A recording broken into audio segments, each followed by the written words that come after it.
Welcome to episode number 511 of Get Paid for Your Pad. And it's a very special episode because this is the first time in my podcasting career that I have the pleasure of interviewing a real famous movie star.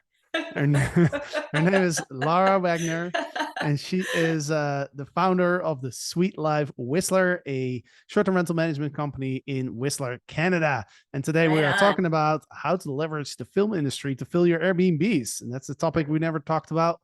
But, you know, those movies, they have to be shot somewhere, and we have beautiful homes. So why not partner with them? We're going to learn all about how to do that. So, Laura, I'm super excited to have you on the show.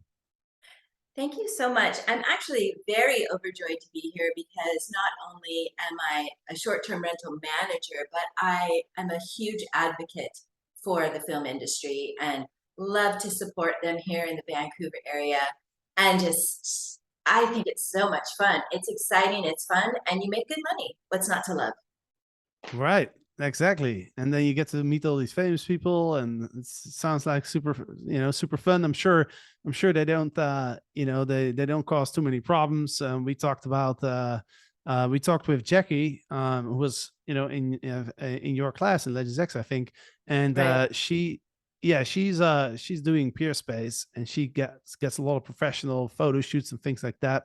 And, Right. it's nice to work with professional people, right? Oh, definitely. But I have to say there's a difference between a 6-person crew and a 56-person crew. So when they're filming in your property, you're more on the 56 mark. So, Mm. stuff happens, but they are so careful and they take care of everything. I didn't have a problem personally, but I don't want people to think like stuff's not going to happen. But they are respectful, love the crew. They were amazing. Right. Awesome. Well, we'll get into the specifics of how we can find the film crews that want to shoot movies in our homes. But Yeah. before we dive into that, like, because you were actually in some movies yourself when you were little, right? So I'd love to hear the Yes. background story on that. Okay, well, one of the reasons why I had brought this up in the forum is because I came to know about renting your property to the film industry by being in the film industry. And I was from the age of 5 to 17. And when I think it was about 7, we were filming a First Alert commercial for in this big, huge house. And I remember as a 7-year-old, stranger danger. And I kept thinking, why do these people let strangers into their home? So as a cheeky little 7-year-old, I looked at the host of the home and I said, why do you let strangers into your house? And she very graciously laughed and she said, well, she told me that she had her name on a list and the film industry could rent her house. And I mean, I was 7, but I, ran home and I said, did you know the film industry could rent our house? Like, I didn't even know as a young actress. So that's how I actually came to know at a very young age that you could actually rent your home and make money um, by engaging with the film industry. So I thought, wow. That's amazing that you at that age you already saw that opportunity. It started with a question, like most, trying to solve a problem, which was, why are you letting strangers into your house? Which I thought was, but curiosity, and then you get into a business. So here I am. Yeah. Here, I'll for the people that are watching this on YouTube, I'll actually go ahead and share some pictures that you've shared with me. So we're looking at this is a poster for the film that you played in. Can you tell a little bit more about this movie? Okay, well, actually, this is when any actor or actress goes on an interview for a commercial or for a movie, they bring what's called a composite. So this is actually my composite. When I would go Oh, and I would go on like a Quaker Oats commercial or a Kentucky Fried Chicken commercial call, I would hand them this. It has my agent's name. So my agent's name at the time is on the bottom there, my agent's phone number and address, my name. And on the back, there's like 6 more pictures of me with different poses and stuff like that. So I think I'm around 10 in this shot. So this was my composite that I handed out to casting directors. Okay, got it. And we're looking at the next one. This is looks like this is from a newspaper. Right. So this is from Variety magazine, which is produced in Los Angeles. And I co-starred, Jasper, that's right, I know you know this, in a show called Oregon Bound. And it was a two-part series. And it was kind of a big deal because it was called an NBC Saturday morning special. And so that I co-starred in that. And that was my first co-star role in a movie, and I was very excited about that. And that was the advertisement. See, my agent is down at the bottom too there, so you can see Ruth Devrin. And yeah, it was so much fun. We went to Wyoming for 2 weeks and filmed. Right on. Awesome. And then we have one more photo here, and that's actually the movie that is going to come out that was filmed at your property recently, right? Yes, Nikki and Nora. So this is actually airing on October 2nd. It's Hallmark, love Hallmark. I have to say I watched the trailer. And this, I believe, may be one of those shows that they turn into a series. It is that fun and it's so well done. The script is amazing. I love it. And it's got a little twist to it. I think everybody's going to enjoy Mm. that. I love thrillers with a twist or a couple Yes. twists. Yes. This is it.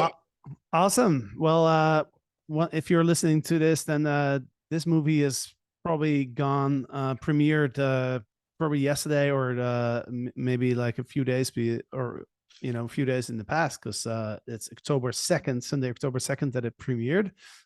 Is this a movie going to be worldwide? I don't know when or where it's gonna, I don't know where it's gonna be released, actually. But I'm sure anybody who has access to the Hallmark channel in whatever form you have access to that, just do a search for it, and then somewhere down the line, I'm sure it'll pop up. Awesome. So the movie's called Nikki and Nora, sister sleuths. Sleuths, yeah, That's that's how you right. pronounce it. All right. Funny Detectives, how yes. it makes me think of the animal, the very lazy animal, the sloth. The sloth.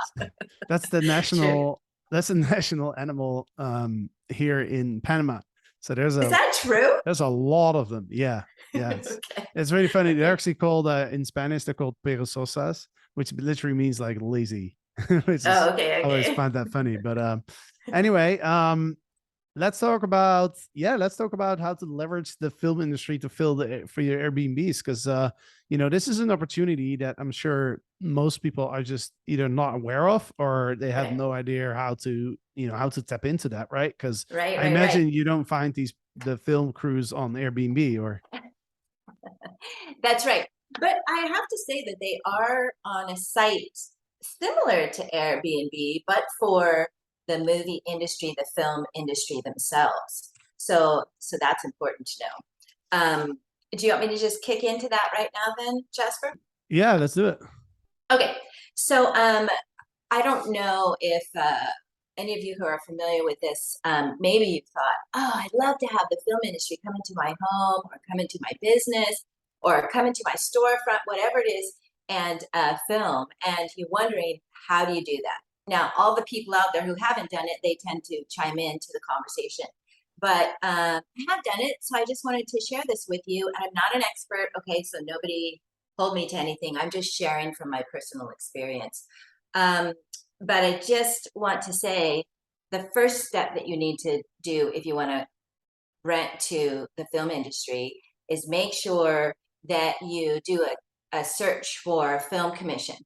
So shout out to Matthew Perry for the BC Film Commission. He helped me figure this out because I wasn't really sure. I know how to contact the Film Commission in British Columbia, Canada, but I didn't know how to do it worldwide. So Matthew Perry gave me a few tips, and he's been here with the British Columbia film industry. There's also a Vancouver film industry, so they usually have in UK, like they'll have a British Film Commission, or they'll have like just for Wales Film Commission. So yeah, just search for that. I gave you links, Jasper. I'm sure you can put those, make those available to people watching your podcast. and just go on and do a search. The second thing that you need to do after you do the search is find out how to upload all your pictures and put your information into the system. And then the third thing is you just have to wait. So here's the deal. It's not like VRBO and Airbnb in that there's so many people and so many properties that they're looking through. You may or may not get noticed off of that. So just be patient. In my neighborhood, they actually will walk door to door. We're a big Hallmark neighborhood. They love to film Hallmark things here. And so we get a lot of knocks on our door. And what I do is I uploaded our properties that we're going to rent to Creative BC, and each property has a property ID. And I just tape that to my mailbox. So if someone's coming through and they don't know anything like that I'm listed with Creative BC, then they can actually go online and look at it at that point. So first step, find out where your film commission is. Second, make sure that you're listed with them.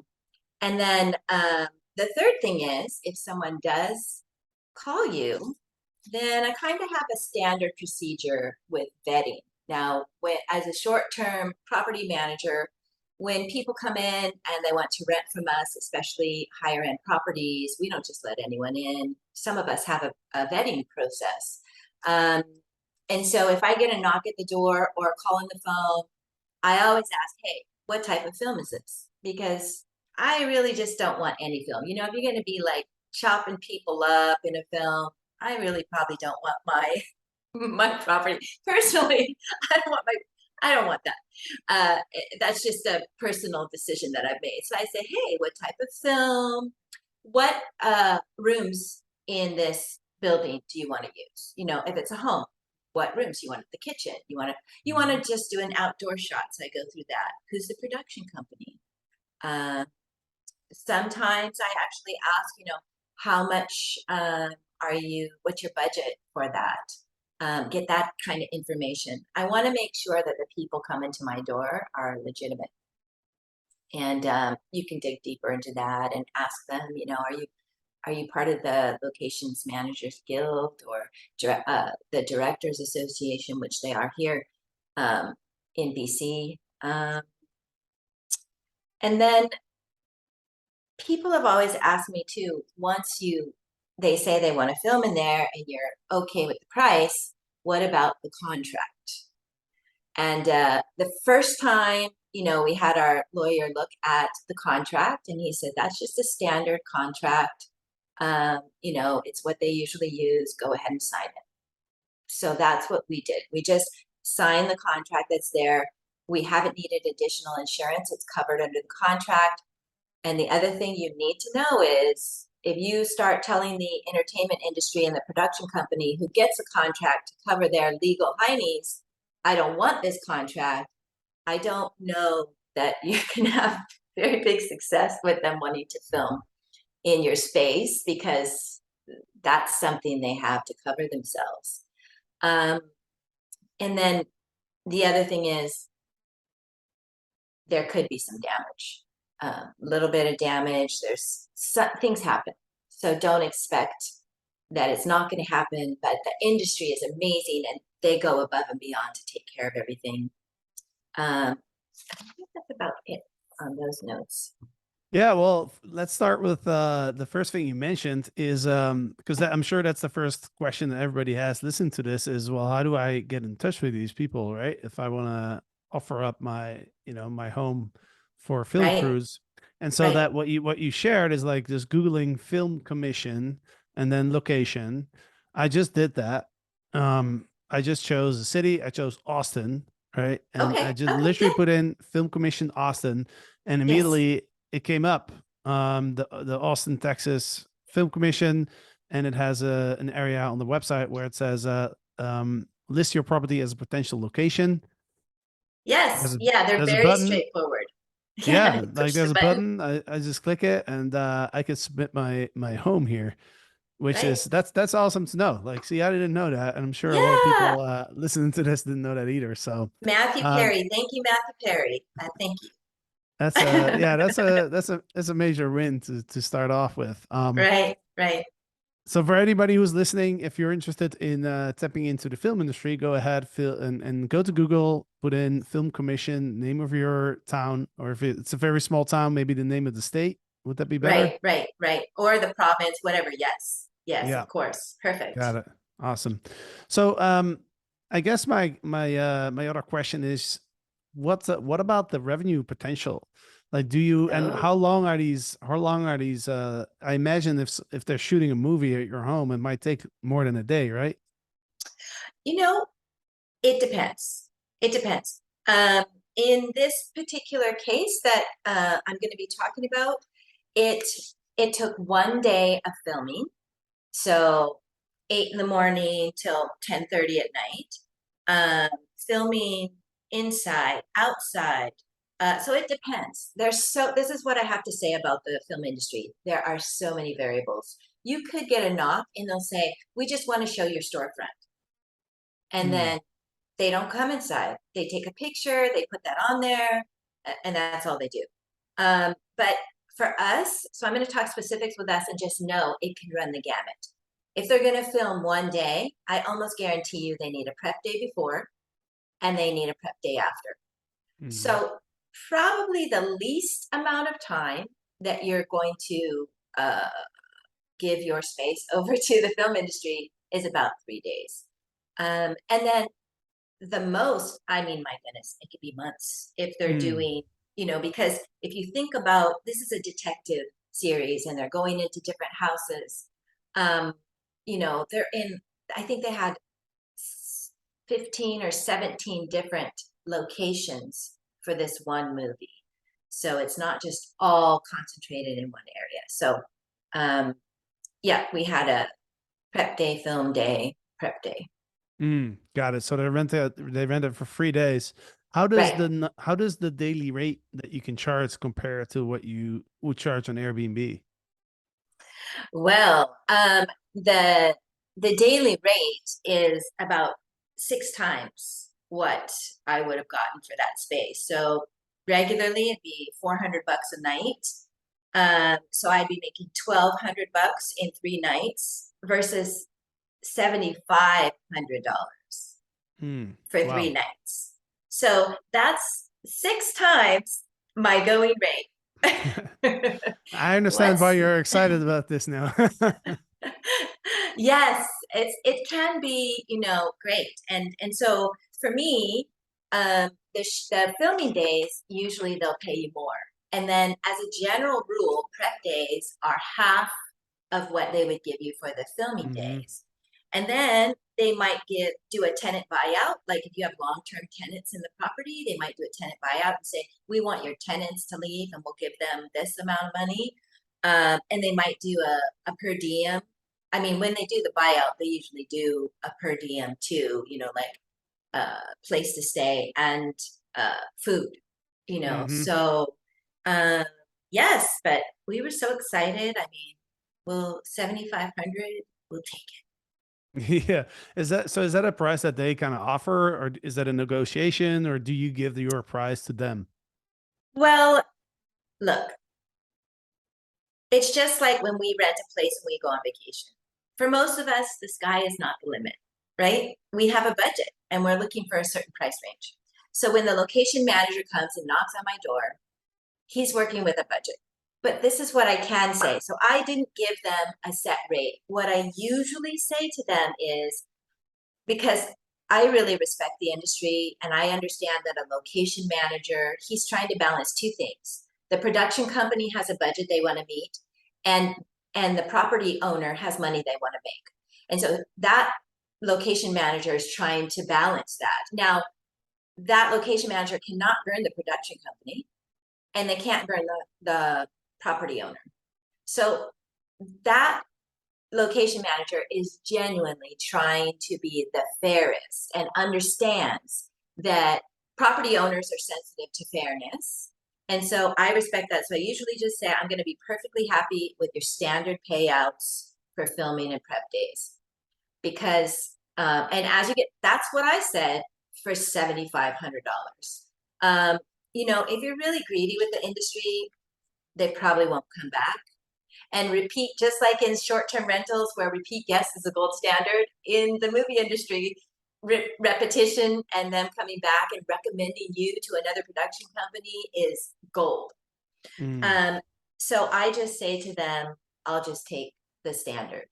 And then genuinely, they try to do the best they can, and they are motivated to give you the most that they can, and that's why I trust them. And that's also why I don't want to really mess around with that. You can ask for more, but they are on a budget, so understand they will say goodbye if they can't afford you. Right. And I mean, if they're offering 6 times what you typically make, then Yeah. don't really see too many reasons to ask for more then, right? No. And there was like a little chip in a wall, and it was nothing. So anything that happens, I just say in my mind, I'm so happy with my $7,500, because none of that stuff really matters, and they fix it, So it's all opportunity cost. I say yes to them for 7,500 because I'd rather say yes to them for that than yes to somebody else who's going to be coming in and paying less for that amount of time. So Sure. it's worth it. Yeah, that makes sense. That makes sense. What about the Bateman process? I guess you already mentioned, like, you sign a contract and then Yes. they, just kind of wire the money, I guess, because there's no platform involved. Well, they give you a check. They give you a check. I mean, they do give you a check. They have accountants that they have to verify things through, and sometimes they start a production company. They open a checking account just for that production. They have checks, and they have to be signed by different people. And yeah, there's no issue with those, because again, there's so much goodwill involved in the entertainment industry. They can't operate like that. It would really be the death of the industry if there was lack of goodwill and we couldn't rely on that. So I had no trouble. I received payment on the last prep day. Right. I also imagine that the most sold out days for the film industry is probably the weekdays, right? It can vary. They do film on the weekends, but I can absolutely say that ours was a weekday shoot. So yeah, that was even better. Yeah, exactly. Because and that's what I love about the model of renting out on Airbnb, to either tourists or visitors, and then leveraging, either peer space or tapping into the film industry, because those days that are normally hard to book might actually be very popular, with people that's looking for a photo shoot or like filming a movie, right? Right. Yeah, it's definitely something that we can use to our advantage. I mean, I was telling my husband, all you have to do is start watching all the movies on Hallmark that you see, and most of them are filmed in the real downtime, like a bit more of a shoulder time here in BC. They don't want to fight the crowds either, so it's really great. Yeah, that makes a lot of sense. What are some other things that people should know if they're listening to this and they're interested? Is there anything else they should know? Ooh, okay, one thing I would say is if we have a space that we're going to offer to the film industry, our long-term renters, I actually have an addendum that I add to that. And I just basically say, our property is listed on Creative BC and it may be rented to the movie industry for filming purposes during prep and filming days. There's a lot of ruckus, and I just explain it to them. And I say, if you support the BC film industry, then this rental space is for you. So I'm trying to get renters that are excited about that too, and already see it as fun and not and something to be a part of, and not as something to dread. So that's my part of my vetting process for long-term properties that I have listed with Creative BC, and Mm-hmm. it works out well. And this time our renters were so excited. They're like, "Oh, that's so cool." Right, got it. And then I guess for your short-term properties, it's just a matter of blocking your calendar once you get like a film crew booking. That's right. That's right. And the only other thing I would tell people is this: it can be a multi-step process. So you have to know yourself and know what you want to be involved in. And by multi-step, I mean this: when they decide they want to come, the location manager comes first, picks out a handful of properties to show the director, the producer, the execs, and the people who are making the decisions. Then those people come through and look at all those different properties, maybe 10 of them that they're considering. And then they make a decision what they want. And then they bring, you know, another group of people possibly to come and look around. So I have to say this: you really should be I call it being a flexpert. You have to be a flexible expert, and just your heart's either in it or it's not. And so maybe it might not be for you. If you find that you do that and you show your place and the movie industry never rents your space, then maybe you won't like that. Me personally, I don't mind. Mm, Sometimes I can't do it. Sometimes I let someone else do it. But I think that's a good thing to know.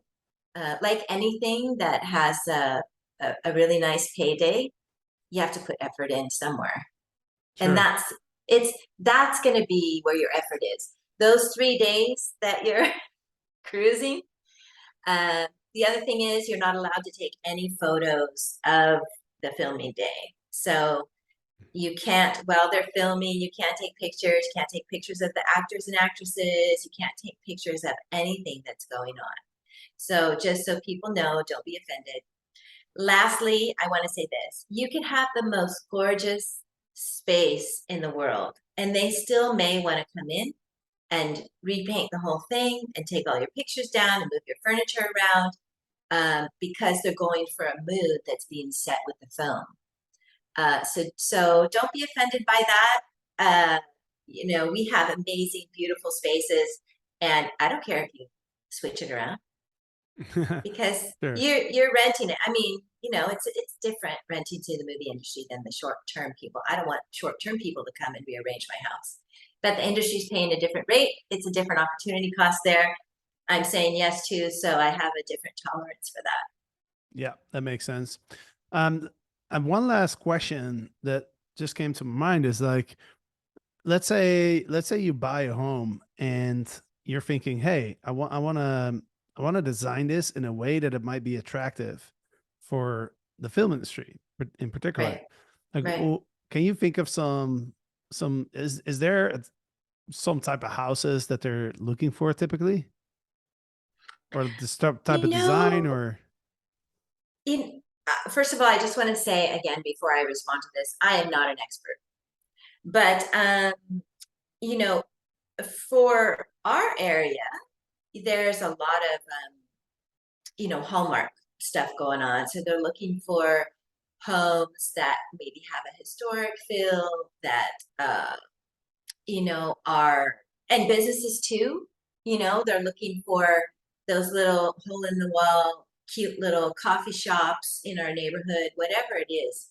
But I would say, just like you would with short-term rentals, you maximize how beautiful your space looks. You make it look appealing, and you make your pictures are professional. It's the same things that we do as short-term rental owners. Um, but for a while, people can come by and nobody wants to rent, and you think, well, am I doing something wrong? But it's just has to do with the script. They're trying to fulfill a need that the script itself is outlining. So don't Mhm. be offended. Yeah. It's already Sure. preset, if they're Mhm. looking just in the same way, if they're looking to film in a trailer park, I'm not going to be offended that they didn't come to any space that I have to rent, because it's not a need of the script, right? So Got it. they're motivated by that. But I would just say, in general, make sure that your space is not cluttered. Make sure that your space is appealing, and you'll get some eyes on your property. Awesome. Yeah, that makes sense. Sweet. Well, thank you so much for sharing this. This was really insightful. I've learned a lot of new things. I'm sure people who are listening have learned a few things, and some people might be inspired by this as Yes, well. I So hope I'd so. love, yeah. So if there's anybody out there who's taking action based on this episode, and let us know. Let me know. Hmm. Send us an email at team@overnightsuccess.io, or hit me up on Instagram, whatever channel you find me. But I'd love to hear from people who are taking action. We've had that in the past quite a bit, where we would have a host share about like what's that bike called again? I forgot the name now.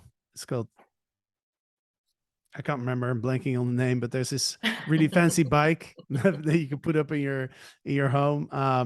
Peloton. That's it. Oh, is Peloton it bike. Peloton? Okay. Right. And then a few weeks later, or a couple of months later, I got emails from people saying like, "Hey, I listened to this podcast episode. I took action." And so always love hearing the stories, and especially the fast action takers who jump on these type of opportunities. So, um, Laura, before we wrap this up, let everybody know how they can find your beautiful properties in Whistler. Yes. Well, you can pretty much Google the Sweet Life Whistler, SUITE, the Sweet Life Whistler. The other thing is, I'm right in the process. I'm building my brand. I'm building my business, and I'm in the process of getting our direct booking website set up, and that'll be at thesweetlifeforme.com. But otherwise, I also have my VRBO listing link that I gave Jasper here, and hopefully you can put that up there and people can contact me if you have a property in Whistler, a ski in and ski out property. That's what I'm specializing in. Get a hold of me. I'd love to help you make more money. Awesome. Love it. And are you on Instagram as well? I am on Instagram as well, but I have to tell you, I've been ignoring my Instagram. But yes, I am at the Sweet Life Whistler, Laura at the Sweet Life Whistler. So yes, definitely take a look at that, and yeah, get in contact. That would be fun. Awesome. And obviously, I'll put all the links in the show notes that you can find on getpaidforyourpet.com. And you can, if you want to see the beautiful pictures that Laura shared from her movie career, then check us out on YouTube. Right, you can watch all these podcast episodes on YouTube. So Right on. awesome, Laura. Well, thanks so much for joining, and Thanks, I Jasper. hope to see you soon in our Rising Star Mastermind. Yes, yes. All right. Bye, Jasper. Thank you, Laura.